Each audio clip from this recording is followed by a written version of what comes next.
To Florida, where a major cleanup operation is underway after Hurricane Milton hit the US state earlier this week. One search mission brought rescue teams nearly 50 kilometres out to sea, where they found the captain of a fishing vessel clinging to a cooler.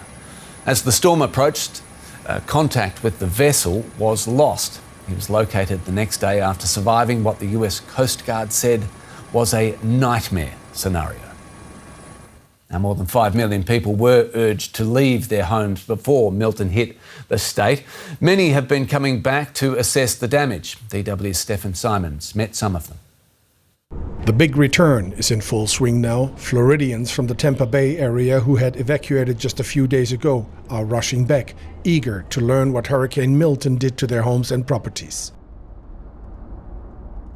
And this is what most of them find: toppled trees, downed power lines, partially destroyed buildings, plenty of homes, entire neighborhoods flooded, others impassable for now, with homes crushed by trees that Hurricane Milton's Category 3 winds catapulted into their houses.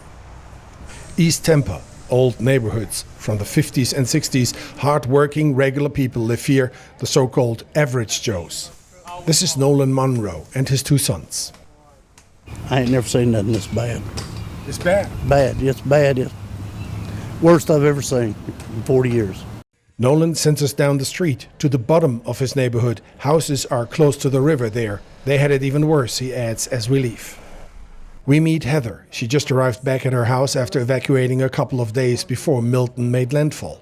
She invites us into her home. It suffered significant flood damage, not from Milton, but from the storm that hit here 2 weeks earlier, Hurricane Helene.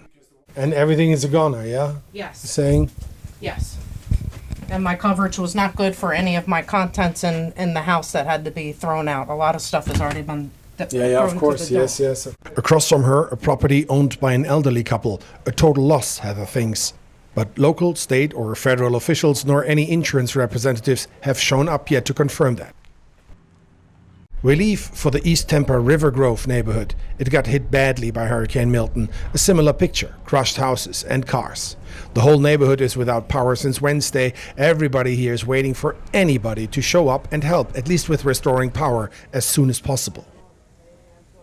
I have my insulin in here. I'm trying to keep it cool. Yeah. I'm praying and I'm hopeful. I'm hoping that they will come, because this is going to become extremely difficult to maneuver with my health issues. As we leave here, the first utilities truck of the local power company arrives in the neighborhood. However, Antron Richards with the Institute for Diversity and Inclusion in Emergency Management tells us that even when it comes to emergency response after disaster strikes, not all neighborhoods are equal. In the immediate aftermath of Milton, like how we're meeting today, everybody is trying to get assistance. Everybody's trees are down, power, people are working. But give it a few more days and then you'll start to see these neighborhoods have power and these neighborhoods don't. People are still hungry here, people aren't hungry there.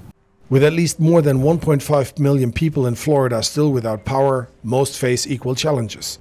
What unites all of them is their hope for help and assistance by authorities delivered quickly and dispersed equally.